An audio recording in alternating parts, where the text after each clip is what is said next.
Dalam kitab Kaifa Takunu Ganiyan yang ditulis oleh Habib Muhammad bin Alawi, bagaimana menjadi orang kaya tanpa susah payah, beliau mengangkat satu hadis bahwa siapa yang merutinkan kalimat ini 1000 kali sehari semalam, maka Allah akan membukakan 99 pintu-pintu kebaikan di dunia.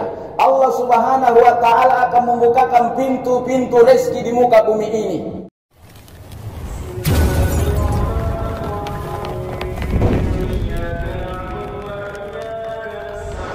Suatu hari Nabi Musa alaihissalatu wassalam bertanya, meminta kepada Allah Subhanahu wa Ta'ala amalan-amalan khusus buat beliau.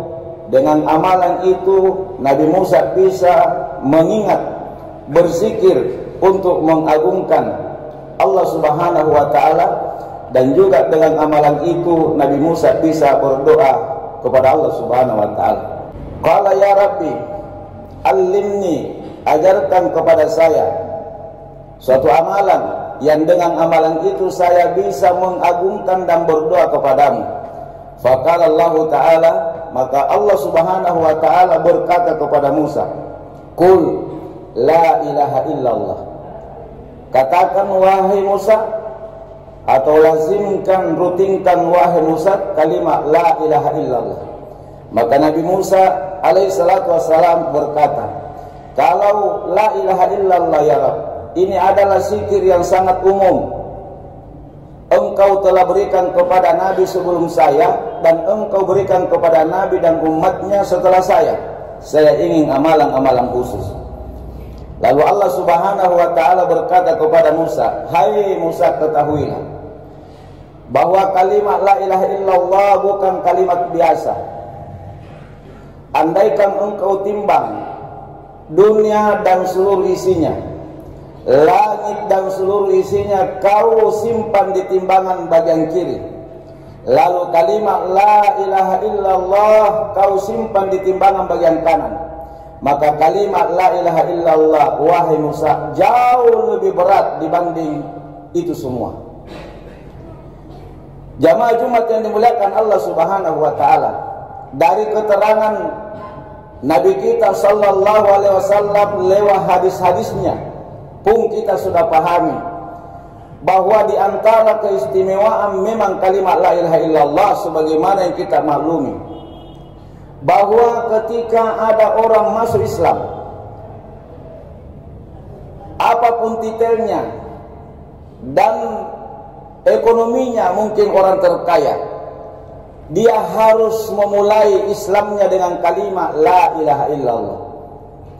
Dan juga siapapun manusia di dunia ini ketika akan masuk surga, maka juga harus mengakhiri omongannya, ucapannya pada saat sakaratil maut kalimat la ilaha illallah. Man qala fi akhiri kalamihi la ilaha illallah dakhala jannah. Siapa yang mengakhiri ucapannya pada saat meninggal dunia dengan kalimat la ilaha illallah dakhalal jannah, maka orang itu pasti masuk surga. Bahkan Imam At-Tirmizi mengatakan, bukan hanya orang itu masuk surga, tetapi mereka akan menjadi kelompok minas sabiqin, orang-orang yang berada di kelompok terdepan masuk surga. Ini diantara keistimewaan kalimat la ilaha illallah, jamaah Jumat yang dimuliakan Allah. Keistimewaan kedua, jamaah Jumat yang dimuliakan Allah, kalimat la ilaha illallah ini hurufnya semuanya huruf jauh, huruf kalbu, huruf hati. Meskipun lisan tidak bergerak, meskipun bibir tidak bergerak sama sekali. Misalnya ketika seseorang sudah sakaratil maut, semua sekujur tubuh menjadi kaku karena sudah akan meninggal dunia, tapi dengan la ilaha illallah hatinya bisa melafazkannya. Kita tutup mulut, tidak digerakkan lisan, hati bisa mengatakan la ilaha illallah. Maka mari kita senantiasa menuntun kalbu kita dengan kalimat ini, jamaah Jumat yang dimuliakan Allah. Jangan pernah lepas kalimat ini, dalam keadaan berdiri, dalam keadaan duduk-duduk, dalam keadaan baring. Bahasa lidah kita dengan kalimat yang mulia ini, la ilaha illallah. Kemudian kalimat la ilaha illallah jika disatukan disandingkan dengan kalimat Muhammadur Rasulullah. Coba perhatikan dua kalimat mulia ini hadirin. Zikir la ilaha illallah dengan Muhammadur Rasulullah. Masing-masing hurufnya 12. La ilaha illallah jumlah hurufnya 12. Muhammadur Rasulullah juga jumlah hurufnya 12. Berarti jumlahnya 24. Ini jumlah bukan kebetulan, tetapi ada makna filosofinya. Sehingga para ulama ahli hikmah mengatakan, siapa yang menancapkan dua kalimat, yaitu la ilaha illallah Muhammadur Rasulullah di dalam kalbunya, maka Allah Subhanahu wa ta'ala akan menjaga orang itu selama 24 jam dalam sehari semalam dari segala gangguan setan, gangguan jin, gangguan manusia, termasuk bermaksiat kepada Allah Subhanahu wa ta'ala. 24 huruf sehari semalam 24 jam. Ketemu jamaah Jumat yang dimuliakan Allah. Kemudian yang kedua, perhatikan kalimat la ilaha illallah Muhammadur Rasulullah. Jumlah kata kosakata 7.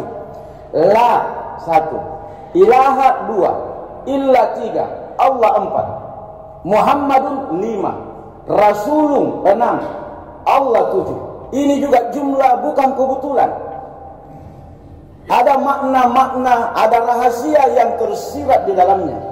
Sehingga para ulama dan ahli hikmah mengatakan bahwa selama sepekan itu ada 7 hari dan 7 malam. Artinya apa? Siapa yang menghidupkan kalimat la ilaha illallah Muhammadur Rasulullah di dalam kalbunya, juga di dalam kehidupan sehari-harinya, maka selama 7 hari 7 malam Allah Subhanahu wa ta'ala akan senantiasa mengampuni dosanya kalau berdosa. Allah Subhanahu wa ta'ala akan senantiasa menjaganya dari segala kejahatan dan keburukan. Subhanallah. Kemudian di dalam tubuh kita ada 7 anggota tubuh yang selalu bermaksiat kepada Allah Subhanahu wa ta'ala. Telinga 1, mata 2, mulut 3, tangan 4, perut 5, kemaluan 6, kaki 7. Apa maknanya semua ini? Bahwa andaikan salah satu dari anggota tubuh kita bermaksiat durhaka kepada Allah Subhanahu wa ta'ala, bahkan 7-7-nya senantiasa bermaksiat kepada Allah Subhanahu wa ta'ala dari anggota tubuh kita, tapi kita selalu mengucapkan la ilaha illallah Muhammadur Rasulullah, maka Allah Subhanahu wa ta'ala akan mengampuni dosa itu. Qul ya ibadiyallazina asrafu ala anfusihim la taqnatu min rahmatillah innallaha yaghfirus dzunuba jami'a. Hai hamba-hambaku yang dosanya melampaui batas, andaikan dosamu lebih banyak daripada buih di laut, andaikan dosamu lebih banyak daripada kerikil-kerikil yang ada di muka bumi ini, andaikan dosamu lebih banyak daripada pasir-pasir yang ada di muka bumi ini, jangan engkau pernah berputus asa datang kepadaku. Aku akan mengampuni dosa-dosamu. Salah satu caranya mendawamkan, melazimkan kalimat la ilaha illallah Muhammadur Rasulullah. Yang paling dahsyat hadirin, siapa yang menjaga baik-baik 2 kalimat ini, dan siapa yang mendakwakan 2 kalimat ini, siapapun orangnya, rakyat, pedagang, pebisnis, pejabat, bahwa apa yang dia rencanakan selama hidupnya untuk menjaga kalimat la ilaha illallah Muhammadur Rasulullah, maka 7 pintu neraka nanti di hari kemudian Allah tutup kepada orang tersebut. Makanya kalau kita buka kitab-kitab tasawuf hadirin, begitu banyak ulama yang menjadikan 2 zikir ini adalah zikir hariannya. Syekh Yusuf Tuanta Salamakah menjadikan zikir ini 11.000 kali sehari semalam. Para ulama-ulama yang lain ada yang menjadikan zikir ini zikir hariannya sampai 1.000 kali sehari semalam. Dalam kitab Kaifa Takunu Ganiyan yang ditulis oleh Habib Muhammad bin Alawi, bagaimana menjadi orang kaya tanpa susah payah, beliau mengangkat satu hadis bahwa siapa yang merutinkan kalimat ini 1000 kali sehari semalam, la ilaha illallah Muhammadur Rasulullah, maka Allah akan membukakan 99 pintu-pintu kebaikan di dunia. Allah Subhanahu wa taala akan membukakan pintu-pintu rezeki di muka bumi ini. Jamaah Jumat yang dimuliakan Allah Subhanahu wa taala. Inilah kalimat yang harus kita jaga baik-baik. Selalu kita lapaskan buat jumlah. Karena kenapa? Siapapun kita akan mati, akan datang menghadap kepada Allah Subhanahu wa taala. Semoga di sisa umur kita ini kita jadikan kalimat ini kalimat yang paling utama di dalam hidup kita. Lebih utama dari pekerjaan kita, lebih utama daripada keluarga kita, lebih utama daripada dunia dan seluruh isinya. Dunia tidak akan berarti pada saat kita sedang sakaratul maut. Kalimat inilah yang akan datang di telinga kita, dibisikkan oleh keluarga. Keluarga tidak akan datang membisikkan jabatan kita lagi hari itu. Keluarga tidak akan datang membisikkan isi tabungan kita hari itu. Tapi semua akan datang mengatakan la ilaha illallah, la ilaha illallah. Harta, jabatan pada saat kita terbaring menjemput kematian tidak berarti lagi. Maka orang yang cerdas, orang yang senantiasa menghidupkan dua kalimat ini sebagai bekal terindah untuk mendapatkan makam derajat yang tertinggi di sisi Allah di dunia, terutama nanti di hari kemudian.